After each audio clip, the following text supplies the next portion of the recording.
வயநாட்டுல சுஜாதான்ற ஒரு வயதான அம்மா, கடும் இடிபாடுகள்.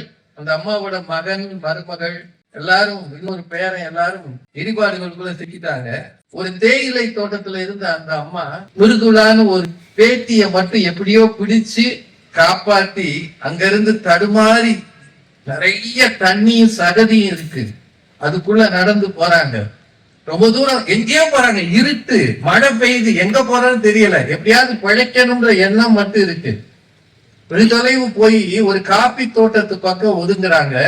பெரிய மரம் ஒன்று இருக்கிறது, அங்க போய் நிக்கலாம்னு போறாங்க. பார்த்தா அங்க யானை நிக்கி, காட்டு யானை. தமாவுக்கு ஒண்ணு செய்ய தெரியல. இயற்கையின் சீற்றத்துக்கு அஞ்சி வந்த அந்த தாய்க்கு, அந்த வயதான அம்மாவுக்கு யானை நிக்குது. யானையும் இந்த பயத்துலதானே நிக்கும். மழையே இடிஞ்சா யானை எப்படி இருக்கும்? நம்மள எதுவும் பண்ணிருமோன்னு சொல்லி அந்த யானை முன்னாடி நின்று கைகளை நீட்டி மலையாளத்துல பேசுறாங்களாம். படாத பாடுபட்டு உயிர் தப்பி பொழைச்சு வந்திருக்கிறோம், எங்களுக்கு போக்கிடம் இல்லை, நீயாவது எங்களை காப்பாத்துன்னு மலையாளத்துல பேசினாங்களாம். விடியும் வரை அந்த யானை பக்கத்திலேயே இருந்து அந்த அம்மாவையும் அந்த பிள்ளையையும் பாதுகாத்து. பேச்சு உயிரையும் பாதுகாப்பு.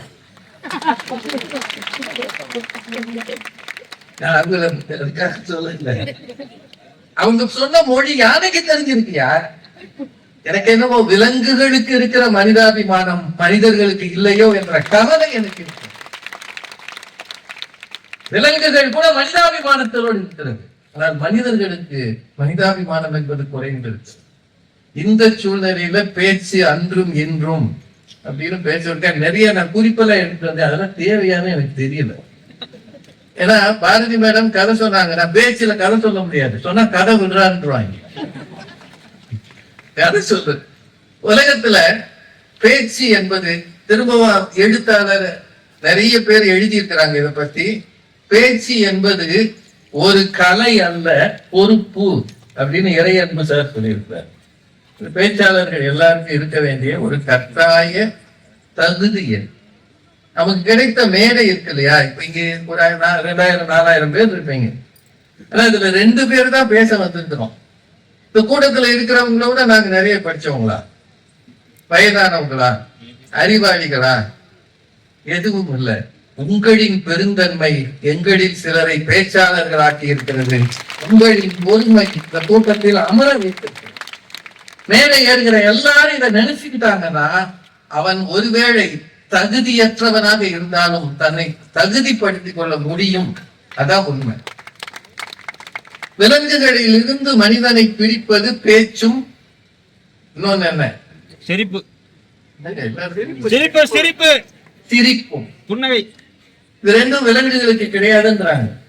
ஆனா விலங்குகள் தங்களுக்குள்ளேயே ஒரு மொழியை பேசலாம், அது விலங்குகளுக்கே தெரியாது. எறும்புகளுக்கு கூட மொழி இருக்குன்றாங்க, ஆனா நமக்கு அது தெரியாது. மனிதன் மட்டும்தான் பேசுகிறான். ஒலி வடிவம் அது எப்படி இருந்திருக்கும்னா, ஒலி வடிவமாக இருந்ததை மொழி வடிவமாக மாற்றி பிறகு வரி வடிவமாக மாற்றி இருக்கிறார். அந்த வரி வடிவம் தான் எழுத்து. பூவான்னு கத்தி இருப்பான் காடுகள்ல வாழ்ந்த மனிதன். ஆனால் ரொம்ப காலமா மனுஷன் பேசி இருக்கிறான்றதுக்கு ஆராய்ச்சியாளர்கள் என்ன சொல்றாங்கன்னா, 70,000 ஆண்டுகளுக்கு முன்னாலேயே மனிதனுக்கு பேசும் ஆற்றல் வந்து இருக்கிறதுன்னு சொல்றாங்க. ஏதோ ஒண்ணு பேசியிருக்கான், வளரி இருக்கான். அறிவு எது அப்படின்னு வள்ளுவரை கேட்டா ஒரு சொல்றாரு, எண் பொருளவாத செல சொல்லி தான் பிறர் வாய் நுண்பொருள் காண்பது அறிவு. ஒரே ஒரு வள்ளுவரின் இந்த பேச்சு எவ்வளவு காலமா இருந்ததுன்றதுக்கு 2000 வருஷத்துக்கு முன்னாடி இருந்திருக்கணும். இல்லாட்டி எண் பொருளவாக செல சொல்லின்னு அவர் சொல்லியிருக்க மாட்டார். நீ சொல்ல நினைக்கிறதை எளிமைப்படுத்தி சொல்லு, மற்றவன் சொல்றதுல இருக்கிற நுட்பத்தை தெரிந்து கொள். இதுதான் இந்த அறிவின் அடையாளம். அறிவுக்கு எத்தனையோ நன்றின்பால் உயிர்ப்பது அறிவு அப்படியெல்லாம் அவர் சொல்லியிருப்பாரு. ஆனா பேச்சை வச்சுக்கிட்டு அறிவுக்கு ஒரு அடையாளம் சொல்றாரு பாருங்க வள்ளுவர். இன்னொன்னு சொல்லியிருக்கிறார், கற்றிலன் ஆயினும் கேட்க. கற்றில நீ படிக்கலையா பரவாயில்ல, கேளு. ஒரு மொட்டைத்தாத்தன் கதை சொன்னாங்கல்ல, அவன் எவ்வளவு பெரிய அறிஞனா இருந்திருக்கான் பாருங்க. திருவீதி, திருக்குடம், திருக்குளம் எல்லாத்தையும் விட்டுட்டான். ஒத்த வரியில சொல்லியிருக்கான், அவனை விட எளிமைப்படுத்தியவர் எவரும் இல்லை. படிக்கல பரவாயில்லையா, கேளு. கற்றில நாயினும் கேட்க அது ஒருவருக்கு ஒர்க்கத்தின் ஊற்றாம் துணை. உனக்கு ஏதாவது பிரச்சனை வந்ததா, அந்த நேரத்துல உனக்கு ஊன்றுகோல் மாதிரி துணையாக இருப்பது கேள்வி. அப்படின்னா வள்ளுவர் காலத்திலேயே பேசி இருக்கிறாங்க, கேட்டும் இருக்கிறாங்க. இல்லாட்டி செல்வத்துள் செல்வம் செவி செல்வம் சொல்லியிருப்பார்ல, சொல்லியிருக்கிறார்ல. அது மட்டும் இல்ல, செவிக்கு உணவில்லாத போது வயிற்றுக்கும் ஈயப்படும். 9 மணி வரைக்கும் நாங்க பேசணும்னா வயிறு கியாங்கியான். நான் நலம் என்பது நலன் உடைமை அப்படின்னு சொல்லியிருக்கிறார். ஏன்னா இது எல்லாமே செல்வத்தின் அடையாளம். இந்த பேச்சு திருக்குறள்ல பேச்சு சம்பந்தமாக ஏகப்பட்ட அதிகாரம் இருக்கு. ஏன்னா இன்னைக்கு பேச்சுன்ற ஒரு தலைப்பு கொடுத்ததுனால இன்னைக்கு திருக்குறள் எடுத்தீங்கன்னா தெரியும். இனியவை கூறல், புறம் கூறாமை. பேச்சு புறம் கூறுறதுனா என்ன, கோல் சொல்றது. இவெல்லாம் நூறுல இருந்து என்னையா, ஏன் மலையில இருந்து சரிக்குது தெரியுமா? இவன் இருக்கிறதுனால. இவன் இருக்கிறது ஈரோடு, அது நடந்தது வயநாடு. ரெண்டுக்கும் ஒரே ஒற்றுமை, முடிகிறது 2. ஈரோடு வயநாடு, மற்றபடி ஒண்ணும் இல்லை. ஆனா புறஞ்சொல்லி பேசுகிறான், போன பிறகு குற்றம் சொல்றான்ல, இதுலயும் பேச்சு இருக்கு. பயனில சொல்லாமை. வள்ளுவர் அருமையான குரல் சொல்றார், பயனில சொல் பாராட்டுவானை மகன் எனல் மக்கள் பதடி எனல். பயனில்லாம பேசுறாங்க. போன எடுத்தா சில பேர் 1/2 மணி நேரம் பேசுறாங்க. இதெல்லாம் சில பேர் வழியில கண்டுகிட்டு பேச ஆரம்பிச்சாங்கன்னா வெள்ளடிக்க ஐயா இல்லையேன்னு நமக்கு தோணும். இந்த ஆள் தெரிஞ்சு எங்களை காப்பாத்து. இன்னும் சில பேர் எங்களை கூட்டிட்டு போறேன்னு அந்த கார்லயே ஏறிடுவாங்க. ஏறிட்டாருன்னா அந்த ஏர்போர்ட்டோ அல்லது ஒரு இடத்துக்கோ போற வரைக்கும் அவர் பேசுறதை கேட்டோம்னா கதவை திறந்துட்டு குதிச்சிடலாமான்னு தோணும். பயணிகள சொல் பாராட்டுவானை மகன் எனல் மக்கள் பதறி எனல். பதற மாதிரிடா. ஏன்னா பேச்சுக்கு வள்ளுவர் எவ்வளவு முக்கியத்துவம் கொடுக்கிறார். வாய்மைன்னு ஒரு அதிகாரம், சொல்வன்மை, அவை அறிதல், அவை அஞ்சாமை, தூது. ஒரு பொண்ணை காதலிக்கிறியா, அங்க வேணும் பேச்சு. காதல் சிறப்பு உரைத்தல், அலர் அறிவுறுத்தல், நினைந்தவர் புலம்பல், நெஞ்சோடு கிடத்தல். இத்தனையும் பேச்சு சார்ந்த அதிகாரங்கள்னு நான் நினைக்கிறேன். ஒருவேளை நீங்க திருக்குறள் வச்சிருந்தா வாங்கி பாருங்க. எழுத்து உள்ள புள்ள படைக்கும்னு எங்கேயுமே சொன்னதில்லை.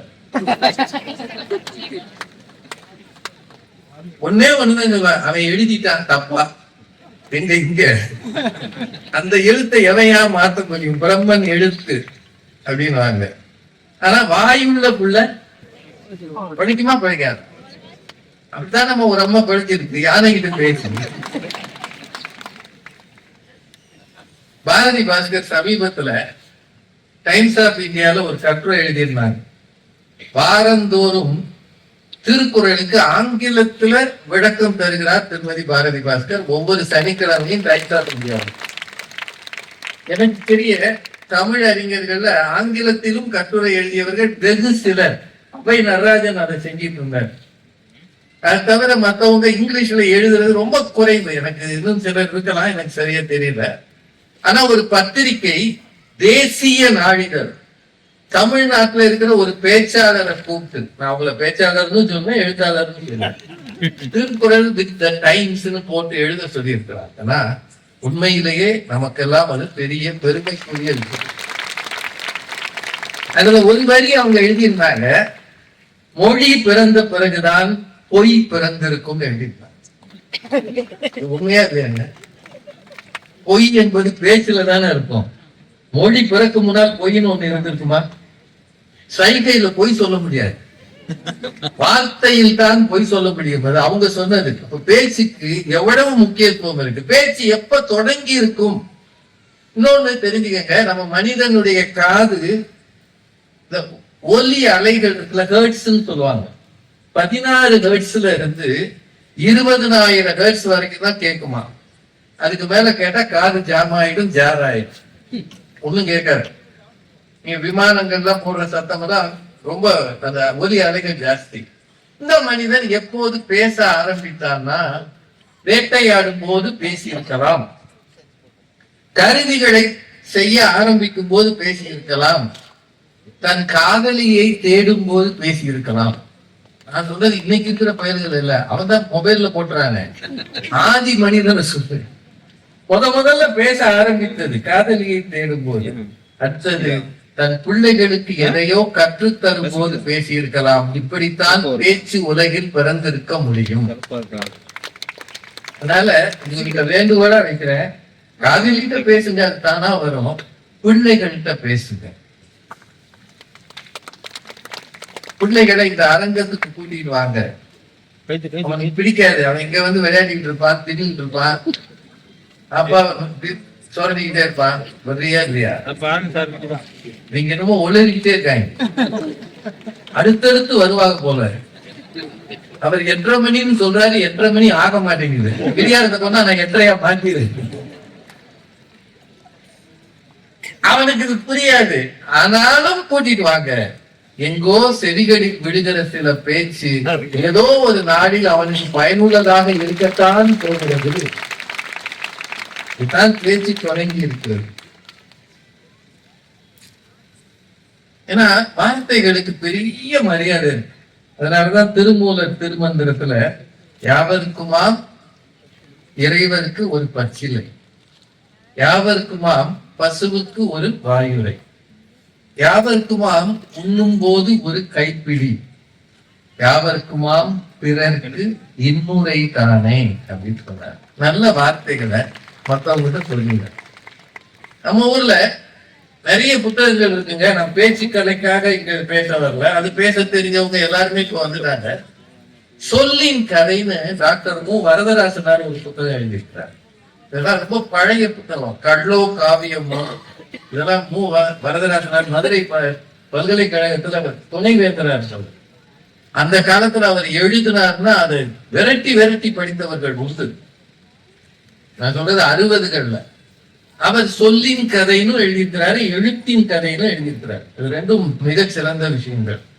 உலக வரலாற்றை எடுத்துக்கிட்டீங்கன்னா நிறைய பேர் பேசியிருக்கிறார். பைபிளை எடுத்தீங்கன்னா மலை பிரசங்கம்னே ஒரு பகுதி இருக்கு. இயேசு பேசி இருக்கிறார். அவர் பேசியதெல்லாம் மலை பிரசங்கமாக இருக்கிறது. புத்தர் நிறைய பேசி இருக்கிறார் மக்கள் மத்தியில. அந்த பேச்சுக்களை எல்லாம் தொகுத்து இருக்கிறார். சாக்ரட்டிஸ் ஒண்ணு கூட எழுதினது இல்லை, ஆனால் அவர் பேசியதை அவர் சீடர்கள் தொகுப்பாக வெளியிட்டிருக்கிறார்கள். அவர்லாம் எழுதல, பேசியிருக்கிறார். இப்போ ரொம்ப காலமாக பேசப்பட்ட விஷயங்கள் தான் பின்னாடில் எழுத்து வடிவில் வந்தன. கரெக்டுங்களா? இது கிரேக்கர்கள் தான் பேச்சுக்கலையில் வல்லவர்கள் சொல்றாங்க. கிரேக்க நாட்டுல கோர்ட் நடக்கும். ஒருத்த மேல ஒருத்த குற்றம் சாட்டினா கோர்ட்ல வாதாடுவதற்காக பேச்சாளர்களை உருவாக்கினார்களாம். ஜார்ஜியாஸ் அதுக்கு பேரு, ஜார்ஜியாஸ். அப்படி பேச்சாளராக ஆவதற்கு வக்கீல்கள், இங்க வக்கீல் தானுங்க, ஆவதற்கு ஃபீஸ் வாங்கிட்டு பயிற்சி கொடுத்துக்கிறாங்க. அதாவது ஒருத்தன் பேர் நல்லா பேசுறதுக்கு சொல்லி கொடுத்துக்கிறாங்க. நீட் எக்ஸாம் மாதிரி அன்னைக்கே ஃபீஸ் வாங்கிட்டு நீ பேச்சாளர் ஆகிறதுக்கு சொல்லி கொடுத்துக்கிறாங்க. கிரேக்கத்திலையும் இத்தாலியிலையும் அப்படி பேச்சாளர்களாக வந்திருக்கிறாங்க. அது மட்டும் இல்ல, நம்ம ஊர்ல இந்தியாவில குறிப்பாக பேச்சாளர்களாக வந்தவர்கள் பெரும்பாலும் சமயத்தவர்கள் தான். நம்ம பட்டிமன்றம்னு இப்ப பேசுறோமே, இது மணிமேகலை காப்பியத்துல இருக்கு. ஒட்டிய சமயத்து ஊரு பொருள்வாதிகள் பட்டி மண்டபத்து பாங்கறிந்து ஏறுமின். மணிமேகலை காப்பியத்துல சீத்தலை சாத்தனார் சொல்றாரு. கம்பன் பாத்தீங்கன்னா பன்னரும் கலை தெரி பட்டி மண்டபம்னு கம்பன் சொல்றாரு. மாணிக்க வாசகர் எட்டினோடு 2 அறியாத என்னை பட்டி மண்டபம் ஏற்றினை ஏற்றினைன்னு சொல்றாரு. அப்படின்னா எவ்வளவு காலமாக பேச்சு அரங்கத்தில் இருந்திருக்கிறது, சமய சண்டைக்கு உதவி இருக்கிறது அப்படின்னு பழைய வரலாற கொஞ்சமா சொல்லிடுவேன். இன்னொரு 25 நிமிஷம் இருக்கு. எட்டரைக்கு இந்தியாவில மேடை பேச்சு எவ்வளவு காலமாக இருந்தது? ஆங்கிலேயர் வருகைக்கு முன் மேடை பேச்சு இருந்ததா என்பதற்கு தெளிவு இல்லை. புலவர்கள் எல்லாரும் பெரும்பகுதி செய்யுள் இயற்றினார்கள் தான். உரைநடையே பிந்தி வந்ததுன்னு சொல்றாங்க. இதெல்லாம் ஆய்வுக்குரியது, எனக்கு ரொம்ப தெரியாது, அது சொல்லணும் அவசியம் இல்லை. ஆனா ஆங்கிலேயர்கள் வந்த பிறகுதான் மேடை பேச்சு வந்தது. அதுவும் குறிப்பாக விடுதலை போராட்ட காலத்தில் தான் பொது வெளிகளில் கூடி நின்று பேசுவதற்கான களம் அமைந்தது என்று சொல்கிறார். இதற்கு ஒரு விஷயம் நீங்க நினைவில் வச்சுக்கலாம். மன்னர் ஆட்சியில எவனாவது எதிர்த்து பேச முடியுமா? மன்னர் ஆட்சி இருக்குன்னு இங்க நீங்கதான் ராஜா, இதைய விட்டுருங்க. ராஜா இருக்கிறார், அவர் முன்னாடி என்ன நடத்துகிறாய் ராஜா, வயலுக்கு வந்தாயா, நாட்டு நட்டாயான்னு கேட்டா தலையை காலி பண்ணிடுவான். ஆனா ஆங்கிலேயர் வந்த பிறகு விடுதலை போராட்ட காலத்தில் தான் பேச்சு என்பது பொது வெளிகளில் வந்ததுன்னு சொல்றாங்க. சென்னை கடற்கரையில பிபின் சந்திரபாலர் பேசிய பேச்சு தீப்போதை பறந்ததுன்றாங்க. ரொம்ப பழைய உரைகளை எடுத்து பார்த்தோம்னா போர்க்களத்துல பாபர் ஒரு முறை பேசினாராம். இதெல்லாம் ஒரு வரியா சொல்லிடுறேன், அதெல்லாம் தேடி பார்த்துக்கிறேன். போர்க்களத்திலே தோற்று கொண்டு இருக்கிற வீரர்கள் மத்தியில் பாபர் பேசினார். அந்த வீரர்கள் ஜெயித்தார்கள் என்பது வரலாறு. அதான் பேச்சினுடைய ஆற்றல். அப்ரஹாம் லிங்கனுடைய உரை கெட்டிஸ்பர்க் உரைன்னு சொல்லுவாங்க, அது ரொம்ப முக்கியமானது. ஜூலியஸ் சீசர்னு ஷேக்ஸ்பியர் நாடகம் ஒன்று இருக்கிறது. அதுல நீங்க பாத்தீங்கன்னா ஆண்டனியோடைய உரை ஒரு பெரிய கூட்டத்தை தனக்கு ஆதரவாக மாற்றுகிற ஆற்றல் ஆண்டனிக்கு இருக்கும். அது ஆண்டனிஸ் ஆரேஷன் சொல்லுவாங்க. இது ஷேக்ஸ்பியர்ல வந்தது. அது மட்டும் இல்ல, சுவாமி விவேகானந்தர் சிக்காகோவில் ஆற்றிய உரை, அது தெரியாதவங்க உலகத்திலே இருக்க முடியாது. அந்த உரை மட்டும் இல்லை என்றால் இந்தியாவினுடைய பெருமை, இந்து சமயத்தின் பெருமை உலகிற்கு தெரிந்திருக்காது. இந்தியாவுக்கு விடுதலையும் கிடைக்கும். இதான் ஒரே ஒரு பேச்சு எத்தனை பெரிய மாற்றத்தை தந்திருக்கிறது. சர்ச்சில் நமக்கு பிடிக்காத ஆளா இருந்தாலும் மிகச்சிறந்த பேச்சாளர். அதே மாதிரி தான் ஹிட்லர், மிகச்சிறந்த பேச்சாளர். வெறும் பேச்சினாலேயே நாட்டை தன் வசப்படுத்தியவர். நம்ம ஊரை எடுத்துக்கிட்டீங்கன்னா மகாத்மா காந்தி, அவர் முதல்ல 1915 தென்னாப்பிரிக்காவிலிருந்து வருகிறார். இதெல்லாம் நீங்க கேள்விப்பட்டிருக்கலாம். 1916 வாரணாசியில ஹிந்து பல்கலைக்கழக தொடக்க விழா நடக்கிறது. அந்த விழாவில் அவர் பேசிய பேச்சு தான் விடுதலை போராட்டத்தின் புதிய அத்தியாயத்தை உருவாக்கியது. ரொம்ப உண்மை. அவர் சொல்றாரு, இங்க வந்திருக்கிறவர்கள் அணிந்திருக்கிற உடைகள், அணிந்திருக்கிற நகைகள், இங்க எழுந்திருக்கிற அரண்மனைகள், இதையெல்லாம் பார்க்கும் போது எனக்கு ஒரு விஷயம் நினைவுக்கு வருகிறது. உங்களை பார்த்தால் எனக்கு பொறாமையாக இருக்கிறது. என்ன நினைவுக்கு வருகிறது தெரியுமா? இது அத்தனையும் ஏழைகளிடம் இருந்து சுரண்டப்பட்ட பணம் என்பது எனக்கு நினைவுக்கு வருகிறது. அன்னைக்குதான் மக்கள் அவரை தலைவராக ஏற்றுக்கொண்டார்கள். சுதந்திரம் வாங்கி 1947 வரப்போது இன்னொரு ஒரு வாரத்துல நேருஜி டெல்லியில் ஆற்றிய உரை, விதியோடு நாம் ஒரு உடன்படிக்கை செய்து கொண்டோம், ட்ரைஸ் வித் டெஸ்டினி, அந்த உரை. நேதாஜி சுபாஷ் சந்திரபோஸ் அவர்கள் ஆற்றிய பல உரைகள், வீர உரைகள், அண்ணல் அம்பேத்கர் அவர்கள் ஆற்றிய உரைகள், இவையெல்லாம் வரலாற்றுல இடம் பிடித்த உரைகள். சுதந்திர போராட்ட காலத்துல சுப்பிரமணிய சிவான்னு ஒருத்தர் இருந்தார். நீங்க கப்பலோட்டிய தமிழன் பாத்தீங்கன்னா அது தெரியும். சுப்பிரமணிய சிவா அவர்கள், அவர் பேசினால், சிவம் பேசினால் சவம் எழுந்து நிற்கும் சொல்லுவாங்க. என்ன ஒரு நம்ம எல்லாம் பேசுறோமே, சும்மா ஜப்பானி. அவர் சுப்பிரமணியன் சிவா பேசினார்னா அப்படியே எழுந்து நிற்குமாம் சவம். ஒரு முறை வஉசி மேடையில பேசிட்டு இருந்திருக்கிறார்.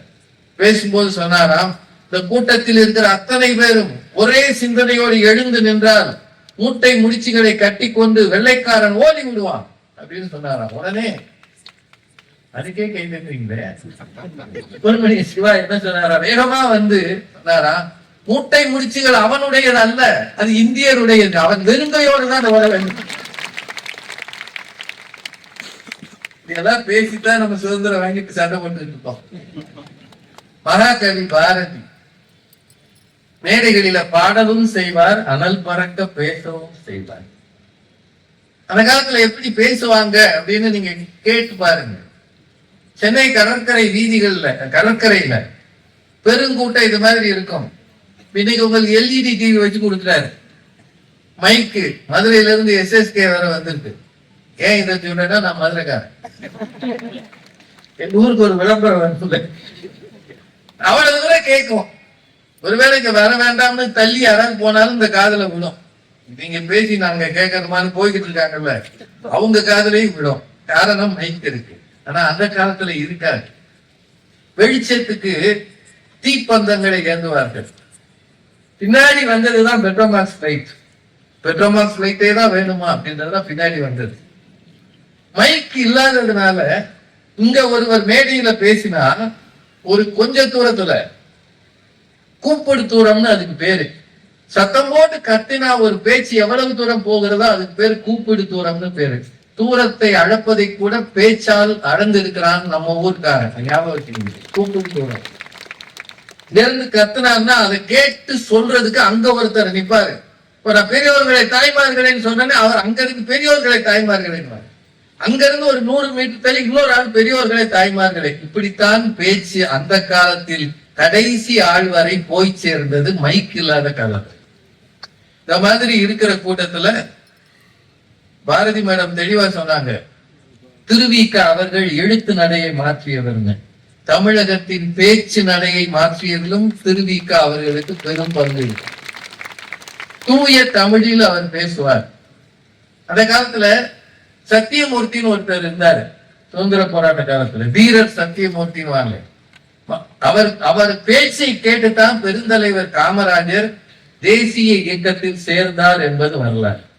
ஏன்னா ஒரு பேச்சு எத்தனை தொண்டர்களை திருப்பி இருக்கிறது பாருங்க. இந்த ஊர்ல வந்த பிறகு தந்தை பெரியார மறக்க முடியாது.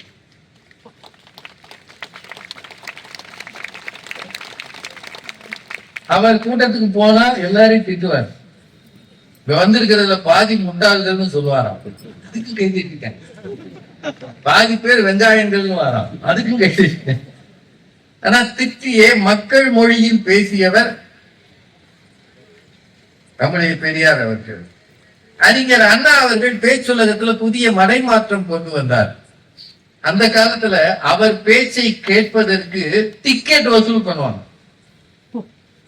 இன்னொன்னு, இன்னைக்கு இருக்கிற மாதிரி ஹால், ஏசி ஹால்ல நாங்களா உட்காந்து பேசுறோமே, இது எதுவும் அன்னைக்கு கிடையாது. ஒண்ணு ஓப்பன் ஏர் அல்லது சினிமா கொட்டகை. சினிமா கொட்டகையில 2 காட்சிகளை நிறுத்திட்டு கட்சி கூட்டம் போடுவாங்க. இந்த காட்சிகள் நிறுத்துறதுக்கு காசு கொடுக்கணும்ல, அதுக்காக வர்றவங்களுக்கு ₹1 ₹2 வசூல் பண்ணுவாங்களாம். காசு கட்டணம் செலுத்தி டிக்கெட் வாங்கி தமிழ் மக்கள் தமிழை கேட்டிருக்கிறார்கள் என்பதுதான் பேச்சின் அன்றைய கருத்து. அவர் பேசும்போது வழக்கமா சொல்வாரா, எல்லாரையும் பெரியவர்களையும் தாய்மார்களையும் தமிழர்களையும் சொல்லிட்டு அறிஞர் அண்ணா சொல்வாரா, முக்காடு போட்டபடி இந்த கூட்டத்தில் அமர்ந்திருக்கும் எதிர்கட்சி நண்பர்களேன்னு சொல்லுவாங்க. எதிர்கட்சி நண்பர்களும் முகம் தெரியக்கூடாதுன்னு வந்து அண்ணா அவர்களின் பேச்சை கேட்டார்கள். அதனால்தான் சுதந்திரம் வாங்கி 20 ஆண்டுகளில் தமிழ்நாட்டில் ஆட்சி மாற்றம் வந்தது என்றால், பேச்சால் ஆட்சியையே மாற்றிய தமிழகம் வரலாற்றில் நினைவு கூறப்படும். கலைஞர் அவர்கள் பேச்சுலகத்தில் அவரை மறக்க முடியாது. கரகர குரல், என் உயிரினும் மேலான அன்பு உடன்பிறப்புகளே, அவர் சொல்றதை கேட்கறதுக்கே ஒரு மாபெரும் கூட்டம் இருக்கும். அது சொன்னாலே போதும்ட்டு போயிடுவான். அமரர் எம்ஜிஆர் அவர்கள், அவர் பேச்சு கொஞ்சம், அவருக்கு அந்த குண்டடிப்பட்ட பிறகு கொஞ்சம் வித்தியாசமான குரல் இருக்கும். ஆனா பேச ஆரம்பிச்சாருன்னா அவரை பேச்சை கேட்கறத விட அவரை பார்க்க வர்றதுக்கு தான் பெரும் கூட்டம். நீங்க பாத்துருக்கீங்களா? நான் எம்ஜிஆர் அவர்கள் கூட்டத்துக்கு போயிருக்கேன், கலைஞர் கூட்டத்துல போய் கேட்டுருக்கிறேன். கூட்டத்துல இருந்து அவர் வந்து அப்படி நின்னாருன்னா அந்த ஒரு புதுசா ஒரு சந்திரன் உதிச்ச மாதிரி இருக்கும் அந்த மேடை. எம்ஜிஆர் அவர்களுக்கு அப்படி ஒரு அழகு இருக்கு.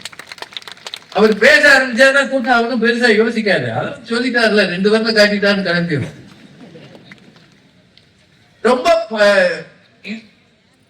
கம்யூனிச இயக்கங்கள் தமிழகத்தின் பேச்சு மேடைகளுக்கு செய்திருக்கிறது மிகப்பெரிய ஒரு பாராட்டுக்குரிய செயல்.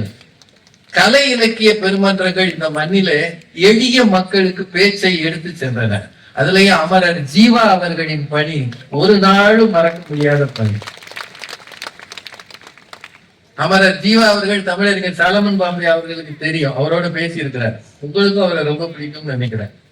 அமரர் ஜீவா அவர்கள் பேசினால் இடி முழக்க பேச்சுன்னு சொல்லுவாங்க. இடி முழக்க பேச்சு. எட்டயபுரத்துல பாரதியாருக்கு மணிமண்டபம் திறக்கிறாங்க. அந்த விழாவில் கல்கி அவர்கள், ராஜாஜி அவர்கள், ஏன்னா கல்கி அவர்கள் தான் அதை கட்டுவதற்கு காரணம்னு நினைக்கிறேன். பாரதியார் மணிமண்டபம் கூட்டத்துல அமர்ந்தாராம் ஜீவா அவர்கள். அவரை பார்த்த உடனேயே கூட்டத்துல இருக்கிறவங்க எல்லாம் அவரை பேச வைங்கன்னு சொல்லியிருக்கிறாங்க. ஆனா அழைப்பிதழில் பேர் இல்லை என்றால் பேச வைப்பது மரபு அல்ல. ஆனாலும் கூட்டம் பூரா ஆரவாரம் பண்ணுது, பேசுங்க பேசுங்க. அப்போ ராஜாஜி அவர்கள் 5 நிமிடம் பேசுங்கள்னு அனுமதி தந்தாராம். மேடைக்கு ஜீவா பேச ஆரம்பித்த உடனே தன்னையே மறந்து அரை மணி நேரம் அவர் பேசுவதை கேட்டுக்கொண்டிருந்தாராம் ராஜாஜி. என்ன பெரிய அறிஞர், பூதறிஞர் ராஜாஜி அவர்கள். அப்படி யாரை பயப்படுத்துகிறபடி பேசுவாராம் அமரர் ஜீவா அவர்கள். என்ன நமக்கெல்லாம் நல்ல கொடுப்பனை இல்லை. உங்க பேச்சையெல்லாம் ஒலிநாடா வடிவில் கூட கேட்பதற்கு இந்த தலைமுறைக்கு வாய்ப்பு இல்லாமல் போனது. இன்னைக்கு யாரு குப்பையா பேசினாலும் யூடியூப்ல டிவியில வந்துருது. அவர் ஏதோ நினைச்சு கேட்கின்றாரு, அதுக்கு நான் பொறுப்பு சொல்றேன். கலைவாணர் NSK ஒரு மிகச்சிறந்த பேச்சாளர். மேடைகளில் பேசுவார், நகைச்சுவையாளர். அவர் சொல்லுவாரா, ஒருத்தனை சிரிக்க வைக்கிறது சாதாரண விஷயம் இல்ல, சிரிக்க வைக்கிறது தேச தொண்டு. அந்த வகையில சிரிக்க வைக்கிற நானும் தேச தொண்டன்னு சொல்லுவாங்க. எவ்வளவு பெரிய விஷயம். இந்த மாதிரி சின்ன சின்ன செய்திகள் எல்லாம் அடங்கிய புத்தகம் தான் என்ன பேசுவது எப்படி பேசுவது என்கிற இறையன்பு சார் புத்தகம். எங்ககிட்ட நிறைய பேர், எங்கிட்டையும் பாரதி பாஸ்கர் மேடத்திலையும் கேட்பாங்க, நான் பேச்சாளராக என்ன செய்ய வேண்டும்? எளிமையான வழி, இந்த மாதிரி புத்தகம் வாங்கி படிங்க, உங்களுக்கு உலகத்தில் இருக்கிற பல விஷயங்கள் தெரியும். அது இந்த பேச்சாளர் ஆகிறவங்களுக்கு சினைமூட்டல் செய்கிறேன். ஆன்மீக உலகத்துல வாரியார் சாமிகள், வாரியார் சாமி மாதிரி பேச்சாளர் இனி இன்னொரு முறை பிறக்க வாய்ப்பே இல்லைன்னு எனக்கு தோணும். எதுவும் இல்லாத காலத்துல, இந்த அளவுக்கு மேடை அலங்காரங்கள் இல்லாத காலத்துல, ஒரு மனிதனால் ஒவ்வொரு கூட்டத்திலும் 10,000 பேரை திரட்ட முடியும் என்றால் அப்படி திரட்டியவர் ஆன்மீக பேச்சாளர் வாரியார் சாமிகள் தான். அவர் பேசுவார், பாடுவார், நகைச்சுவை பண்ணுவார். அவருக்கு இருந்த நினைவாற்றல் யாருக்குமே இல்லை. இப்ப நாங்கெல்லாம் பேப்பர் இல்லைன்னா பேச முடியல. ஆனா அவர் கொட்டுன எந்த புராணம் வேணும், திருக்குறள் வேணுமா, கந்த புராணம் வேணுமா, இல்ல கம்பராமாயணம் வேணுமா, கொட்டி தீர்த்தார். அவரது பேச்சு கொஞ்சம் கொஞ்சம் இருக்கு. யாராவது வாய்ப்பு இருந்தா கேட்டு பாருங்க. வாரியார் சாமி இந்த காலத்துல இருந்த இன்னொரு மிகச்சிறந்த பேச்சாளர் புலவர் கீரன் அவர். மகாபாரதம் புலவர் கீரன் பேசி கேட்கணும்னு எல்லாரும் சொல்லுவாங்க, நான் கேட்டிருக்கிறேன். அப்படிப்பட்ட ஒரு பரம்பரை இன்றைக்கு இல்லை என்கிற வருத்தம் எனக்குள் எப்போதும் உண்டு. மிகச்சிறந்த பேச்சாளர் புலவர் கீரன் அவர். இன்னும் சில பேர் இருக்கிறாங்க. கீவா ஜெகநாதன் ஐயா அவர்கள், திருச்சி ராதாகிருஷ்ணன் அவர்கள், டாக்டர் தமிழண்ணல் அவர்கள், சத்தியசீலன் அவர்கள், அறிவொளி ஐயா அவர்கள், திருக்குறளை செல்லும் இடமெல்லாம் சொல்லி சென்ற திருக்குறள் முனுசாமி ஐயா அவர்கள். இவங்கெல்லாம் யாருக்குமே நினைவில் இல்லை. யாருக்கா தெரியுங்களா? இனிவர் பின்னாடி உடைக்கிறீங்க. எப்பேற்பட்ட பேச்சாளர்களால் இந்த பேச்சுலகம் வளர்ந்தது. எல்லாத்துக்கும் மேல எங்களை மாதிரி பேச்சாளர்களை உருவாக்கிய தமிழறிஞர் சாலமன் பாப்பையா அவர்கள் வளர்ந்த இடம் தவத்திரு குன்றக்குடி அடிகளார் மடம். தவத்திரு குன்றக்குடி அடிகளார் பேச்சை நீங்க எல்லாம் கேட்டிருக்கீங்க. தாடி இப்படி கையில எடுத்துட்டு அப்படி நின்னாருன்னா அதுக்கப்புறம் அருவி கொட்டும். நான் அவர் பேச்ச நிறைய முறை கேட்டிருக்கிறேன், அவர் கூட பயணிச்சிருக்கிறேன். ரொம்ப அதிக பரிச்சயம் இல்லை, ஐயா வச்சுதான் தெரியும். ஆனா மிகச்சிறந்த பேச்சாளர், ஒரு பெரிய குரு மடத்தில் இருந்து கொண்டு அதீன கர்த்தராக இருந்து கொண்டு அடிமட்ட மனிதனை தேடி தமிழை எடுத்து சென்ற மகா பெரிய மனிதர் என்றால் மறைந்த தவத்திற்கு குன்றக்குடி அடிகளார்.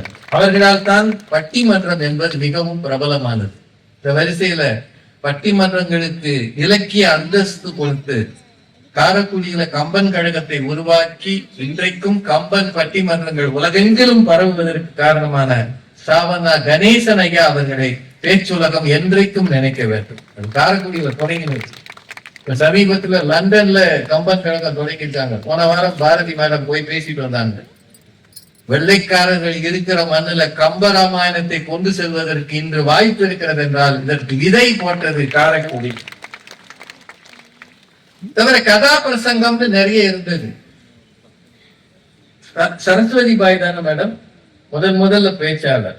1904 இந்தி தமிழகத்துல இருந்த முதல் பெண் பேச்சாளர் யாருன்னா சரஸ்வதி பாய்னு ஒரு பெண். அவங்க மேடை ஏறி பேசிக்கிறாங்க. எப்போ 120 வருஷம் முன்னாடி. பெண்கள் இன்றைக்கு மேடையில் பேசுவதே சிரமமாக இருக்கும் போது 120 வருஷம் முன்னாடி ஒருத்தவங்க பேசியிருக்கிறாங்கன்னா எவ்வளவு பெரிய செய்தி. இந்த செய்தியும் நமக்கு சொன்னது பாரதி மேடம் தான். முதல் குரல் என்கிற புத்தகத்துல எழுதியிருக்கிறார். மறைமலை அடிகளுடைய மகள் நீலாம்பிகைன்னு ஒரு அம்மா 1916 பேசியிருக்காங்க. மறைமலை அடிகள் தனித்தமிழ் இயக்கத்துக்காரர். அவங்க பேசியிருக்கிறாங்க. இந்த மாதிரி நிறைய பேசியிருக்கிறாங்க. ஒரு 10 நிமிஷம் இருக்கலாம். ஏன்னா கேட்டு பேசுறேன். 1-2 செய்திகள் சொல்லிடுறேன்.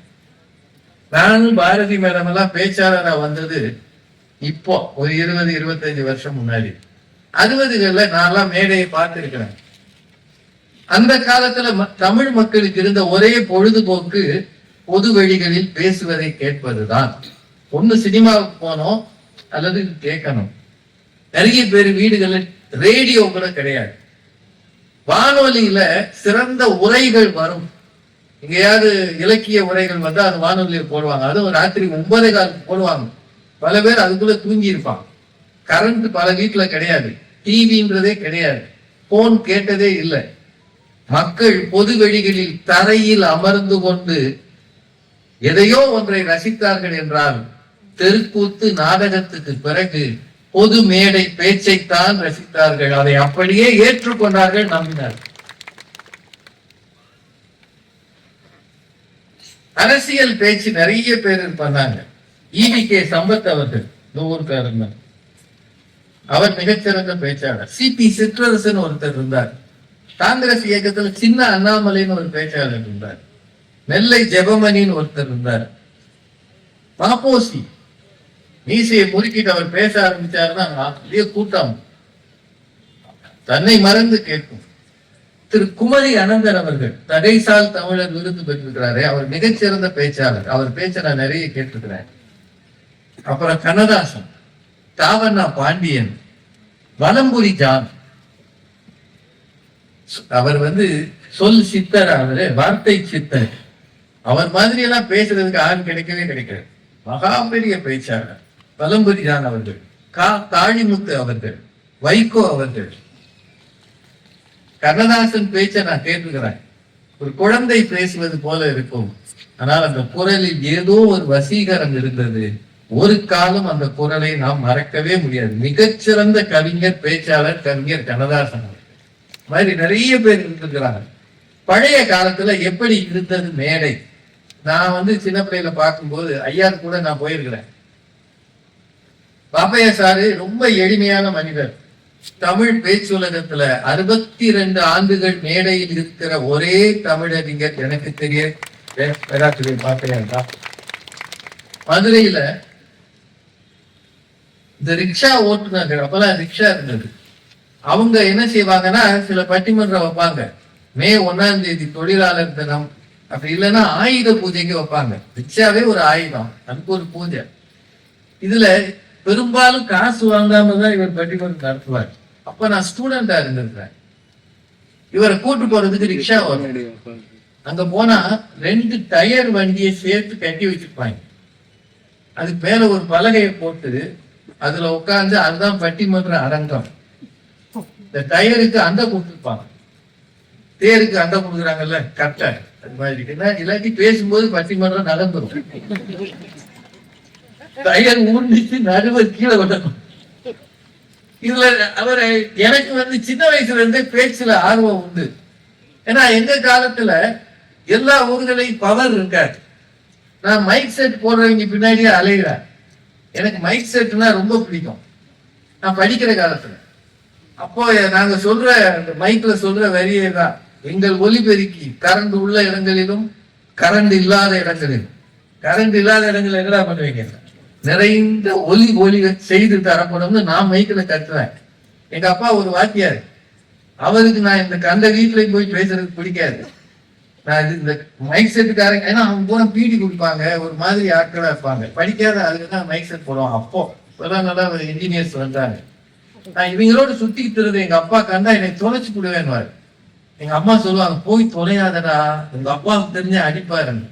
நான் போனதும் இல்லாம மைக் எடுத்து பேசுவேன், கரண்ட் உள்ள இடங்களிலும் கரண்ட் இல்லாத இடங்களிலும். எங்க அப்பாவுக்கு கேட்டுருவாங்க, அந்த நாயை பிடிச்சி தூக்கிட்டு வராங்க, நீ கூப்பிடுறதுக்கு ஒரு 4 பேர் வருவாங்க அங்க இருந்து. இந்த மாதிரி பவர் இல்லாத இடங்கள்ல, வசதி இல்லாத இடங்கள்ல நடந்திருக்கு பேச்சு மேடை. ஐயாவை கூப்பிட்டு இந்த மாதிரி ஒரு டெம்பரவரி மேடை போட்டு அது முடிச்சோடனே கட்டிட்டு போயிடுவாங்க. சில சமயம் அது ஒத்த மாட்டு வண்டி தான் இருக்கும், மேடையா இருக்கும். அந்த மாடு சைட்ல படுத்து கிடக்கும், அதுவும் ஒரு பார்வையாளர் தான். அது எப்ப முடியும், வண்டி எப்ப கட்டுவாங்கன்னு அது படுத்து கிடக்கும். இதுல வேடிக்கை என்னன்னா, ஐயா உட்கார்ந்து இருப்பாரு, நானும் அந்த வண்டியில உட்கார்ந்து இருப்பேன். மேடான இடங்கள் அப்பெல்லாம் இப்ப இருக்கிற மாதிரி நிறைய ரோடு வசதி கிடையாது. நான் சொல்றது 70களில் 80களில் மேடான இடம் வரும்போது அந்த ஓட்டுறவர் தள்ள முடியாது. அவர் சொல்லிடுவார், இறங்கி தள்ளு, சும்மா தானே வந்த. ஐயா தான் பெரியவர் உள்ள உட்கார்ந்துருக்காரு, நீ இறங்கி தள்ளியான்னு. பல நேரம் தள்ளி இருக்கிறேன் ரிக்ஷாவை. நீ தள்ளித்தான் பட்டிமன்ற மேடையில நம்மளுக்கு தள்ளி விட்டாங்க. இதெல்லாம் நடந்த சத்தியமான உண்மை. ரிக்ஷா தள்ளணும். எனக்கு எப்படியோ நான் ஒரு பேச்சாளர் ஆவேன்னு கனவுலையும் காணல. பாரதி மேடம் அப்படி இல்லை. அவங்க ஃபேமிலி ரொம்ப நல்லா படிச்சவங்க, நல்ல கம்பன் விழாக்கள்ல போட்டிகள்ல பேசியே வந்துட்டாங்க. எனக்கு பேச்சுல ஒரு ஆர்வம் வந்ததுக்கு காரணமே பாப்பையா சார் தான். நான் 10ஆம் கிளாஸ் 9ஆம் கிளாஸ் படிக்கும் போது எங்க ஸ்கூல்ல ஒரு இலக்கிய மன்றத்தை தொடங்கி வைக்க வந்தார். அப்பெல்லாம் பையங்க தரையில உட்காந்துருப்பாங்க, மண்ணுல. நாங்க எல்லாம் மண்ணுல உட்காந்துருப்போம். ஒத்த ஒரு மைக்கு, அதுக்கு மேடையெல்லாம் கிடையாது, மண்ணு. அதை ஒட்டி அப்படியே பேசணும் நின்று. அது சேர் போட்டிருப்பாங்க, எங்க தலைமை ஆசிரியர் இருப்பாரு, ஒரு நின்று பேசுறாரு. எங்க பயலுங்க மண் அள்ளி எரிவாங்க. இப்ப நீங்க கை தட்டுறீங்க இல்லையா, அவங்க தட்டுற கை மண் அள்ளி எரிகிறது தான். ஏன்னா 2000 பேர் உட்கார்ந்து இருப்பாங்க. ஒரு மனுஷன் என்ன பண்ண முடியும்? யார் வந்தாலும் இப்படி மண்ணல்லி அப்படி போடுவான். சில பேர் மேல எறிவாங்க, தெரிஞ்சுட்டு திரும்பிக்குவாங்க. என்ன அர்த்தம்னா அவன் நிகழ்ச்சியில படு ஈடுபாட்டோடு இருக்கான்னு அர்த்தம். தமிழ் பேச்சு எங்கள் மூச்சில் உட்கார்ந்து இருக்காங்க. இந்த மாதிரி மண்ணல்லி எரிகிறவங்கள 1/2 மணி நேரம் கட்டி போட்டு பேசுறாரு அவர். அன்னைக்குதான் நிமிர்ந்து ஆச்சரியமா பார்த்தேன். நீங்களையா இவருக்கு நிறுத்தினார். பேச்சு என்றால் என்ன என்பதை அன்றைக்கு அவர் சொல்லிக் கொடுத்து விட்டு போனார். அதுல இருந்தா அவர் பின்னாடியே அனுப்போம். அன்றைக்கு அவங்க பேச்சு ஆவேசமாக இருக்கும், இவ்வளவு நகைச்சுவை இருக்காது, நல்ல தமிழ் நடை இருக்கும். அந்த காலத்து பேச்சுல எல்லாமே உயர்தரமாக இருக்கும். எளிமைன்றது மிக குறைவுதான். கீழே இறங்கி பேசுறதுன்றது எனக்கு தெரிய 90களுக்கு பிறகுதான், குறிப்பாக தொலைக்காட்சி ஊடகம் வந்த பிறகுதான் பேச்சில் நகைச்சுவை என்பது கூடுதலாக வந்தது. அதற்கு முன்னால் இவ்வளவு ஹியூமர் கிடையவே கிடையாது. திருக்குறள் மட்டும் நகைச்சுவை பண்ணுவார். ஐயா பேச்சிலேயே பயங்கர வேகம் இருக்கும்.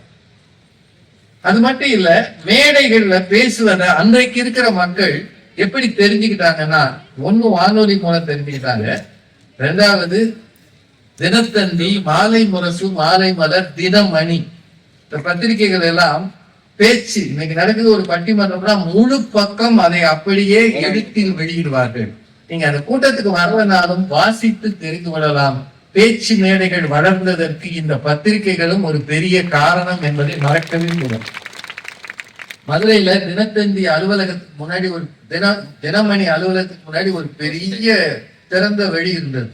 அங்க நிறைய பட்டிமன்றங்கள் நடந்திருக்கு. நானே போய் கேட்டிருக்கேன். இந்த மாதிரி பேச்சு என்பது ஒரு காலத்துல ஒண்ணு மட்டும் ஞாபகம் வச்சுக்கோங்க, அன்றைக்கு இருந்த பேச்சாளர்கள் எல்லாரும் ஒரு தோரணையோடு இருப்பார்கள். ஒரு ஐயாவுக்கு தெரிஞ்சிருக்கும், பெரும்பாலும் இப்படி வரைக்கும் முடி வச்சிருப்பாங்க. பழைய பேச்சாளர்களை சொல்றேன், முடி நிறைய இருக்கும், பாகவதற்கு மாதிரி முடி இருக்கும், முழுக்கை சட்டை போட்டிருப்பாங்க, நல்ல மீசை வச்சிருப்பாங்க. பெரும்பாலும் ஆண்கள்ல கட்டாயமா ஒரு துண்டு வச்சிருப்பாங்க. அது அரசியல்வாதிகளும் சரி, மேடை பேச்சாளரும் சரி, இந்த மாதிரி இருக்கும். இந்த தோற்றத்தை மாற்றிய முதல் பேச்சாளர் எனக்கு தெரியும் தமிழறிஞர் சாலமன் பாப்பையா தான். அவர் தான் அரக்கை சட்டை போட்டு துண்டு இல்லாம மேடைக்கு வந்தார். அதை பார்த்தா நாங்களும் அரக்கை சட்டைக்கு வந்தோம். அப்புறம் பேசுவதற்கு வருபவர்கள் பெரும் பகுதி புலவர்கள், பேராசிரியர்களாக இருந்தார்கள். ஆனால் பேச்சு மேடைக்கு எல்லாரும் வர முடியும், வேறு பணியிலும் இருப்பவர்கள் வர முடியும் என்று வந்தது. வக்கீல்கள் வந்தார்கள், வக்கீல்கள் கொஞ்சம் வந்திருந்தாங்க பேச்சு மேடைக்கு. வங்கியில இருக்கிறவங்க எல்லாம் பேச முடியும் என்று எங்களுக்கு வாய்ப்பு தந்ததும் தமிழறிஞர் சாலமன் பாப்பையர் தான். மாற்றமே ஒன்னு ரெண்டு விஷயம் மட்டும் சொல்லி நிறைவு செய்யல. அந்த காலத்துல அரசியல் மேடைகள் எப்படி இருந்தது? எதிர பேசுவாங்க, ஆபாசமா கூட இருந்திருக்கலாம். ஆனா நாகரிகம் என்பது கொஞ்சம் இருந்தது. பெருந்தலைவர் காமராஜர் மேடைகள்ல ரொம்ப குறைவா பேசுவார். இங்க இன்னும் 2-3 நாள் கழிச்சு திரு பாலகிருஷ்ணன் வரப்போறாருன்னு நினைக்கிறேன். IAS அவர்கள் இந்த வாரத்துல வரப்போறார். அவர் வாழ்க்கையில நடந்தது அவரே சொல்லி நான் கேட்டிருக்கிறேன் தனிப்பட்ட முறையில. அவர் அந்த புத்தகத்திலே எழுதியிருக்கிறார், பேட்டிலையும் சொல்லியிருக்கிறார். திண்டுக்கல் இடைத்தேர்தல், அதான் முதல்ல நடந்த இடைத்தேர்தல் திண்டுக்கல்ல ADMK பிரிந்த பிறகு.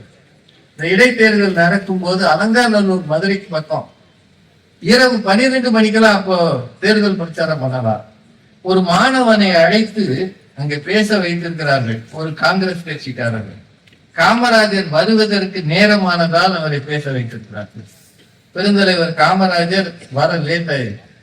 அவர் கார்ல இறங்கும்போது பார்த்தா ஒரு சின்ன பையன் ஸ்டூடெண்ட் பேசிக்கிட்டு இருக்கிறான். ஆச்சரியமா பாத்துக்கிறாரு, என்ன இந்த பையனை பேச வச்சிருக்கீங்க? அப்ப அங்க இருக்கிறவங்க சொல்லியிருக்காங்க, அவன் நல்லா வெடிப்பா பேசுறாங்க ஐயா, நீங்க வர்ற வரைக்கும் கூட்டம் கலையாம இருக்கணும்னு தான் அவனை பேச வச்சோம். அவர் எதிர்கட்சிகளை சாடுகிறார், இந்த தேசத்தை திட்டுகிறார், நீங்க எல்லாரும் இந்த கட்சிக்கு ஓட்டு போடுங்கன்றார்.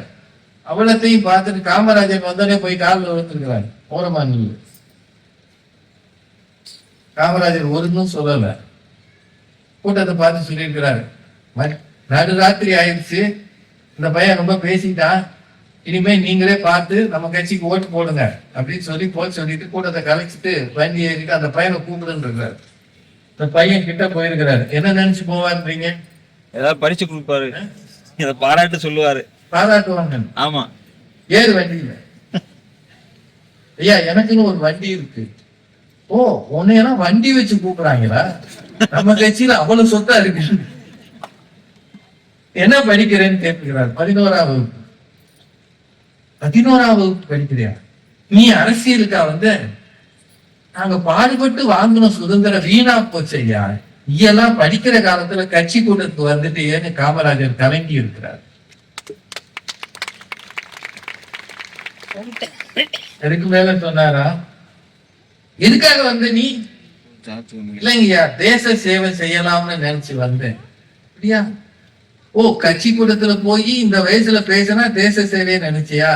உண்மையான தேச சேவை செய்வதென்றால் நீ நல்லா படிச்சு IAS ஆகி ஒரு கலெக்டர் ஆகு, அதுதான் தேச சேவை சொன்னவர் காமராஜர்.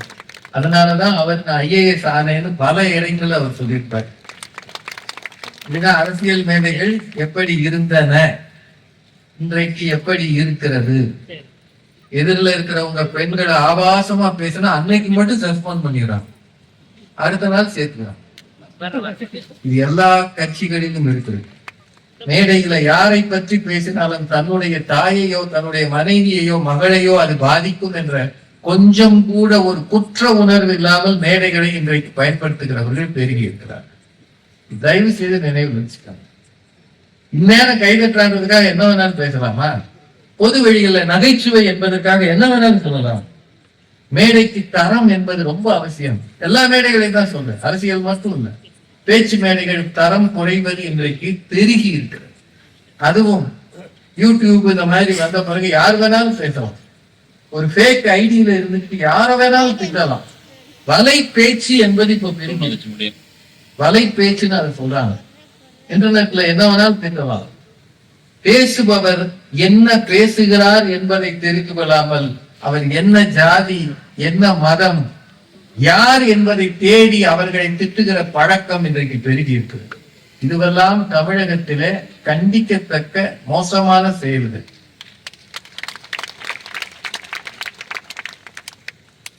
பேச்சால் தான் இந்த தேசம் வளர்ந்தது. உங்க எல்லாரையும் ஒரே ஒரு விஷயம் சொல்லிடுறேன். கொஞ்ச நேரம் பேசாம இருங்கன்னு உங்களுக்கு சொன்னா என்ன செய்வீங்க? கொஞ்ச நேரம் பேசாதீங்க அப்படின்னா என்ன ஆகும்? நான் ஞானிகளால் மட்டும்தான் முடியும். பேச்சை விட மௌனம் வலிமையானது என்று ஞானிகளுக்கு தெரியும். அரைகுறை தெரிந்தவர்கள் பேசுகிறார்கள், அதிகம் தெரிந்தவர்கள் வார்த்தைகளை குறைத்துக் கொள்கிறார்கள். ஆனால் சாதாரண மனிதனுக்கு பேச்சு என்பது உயிர் மூச்சு. புதிய பேச்சாளர்கள் வருகிறார்கள். இந்த விஜய் டிவி மாதிரி தமிழ் பேச்சு எங்கள் மூச்சு நிறைய பேர் கொண்டு வராங்க. இந்த மாதிரி முயற்சிகள் தமிழ்நாட்டுல பெருகணும். புதிய பேச்சாளர்களை பயிற்றுவிக்கணும். அவங்க இலக்கிய பின்னணியோடு தரத்தோடு பேசணும். அப்படி பேசினா வருங்காலத்துல நல்ல பேச்சாளர்கள் இருப்பார்கள். ஒரே ஒரு வேண்டுகோள், வீட்டுல வயதானவர்களுக்கு இருக்கிற ஒரு பெரிய நோய் என்னதுன்னா மறதி நோய் வருது இல்லையா? சாப்பிட்டதை மறந்துடுறாங்க, குடிச்சேன்றத மறந்துடுறாங்க. நம்ம ஏதாவது கொடுத்தோம்னா கொடுத்தது கொஞ்ச நேரத்துல நம்ம கொடுக்கவே இல்லைன்றாங்க. மறதி நோய் வருவதற்கு பெரிய காரணம் என்ன தெரியுமா? அவர்கள் பேச்சை குறைத்தது என்று மருத்துவர்கள் சொல்கிறார். பேச்சு தமிழர்களின் மூச்சு. அது நல்லதை நோக்கியே நடக்கட்டும் என்று சொல்லி நல்ல வாய்ப்புக்கு நன்றி கூறி வணங்கி விடைபெறுகிறேன். நன்றி.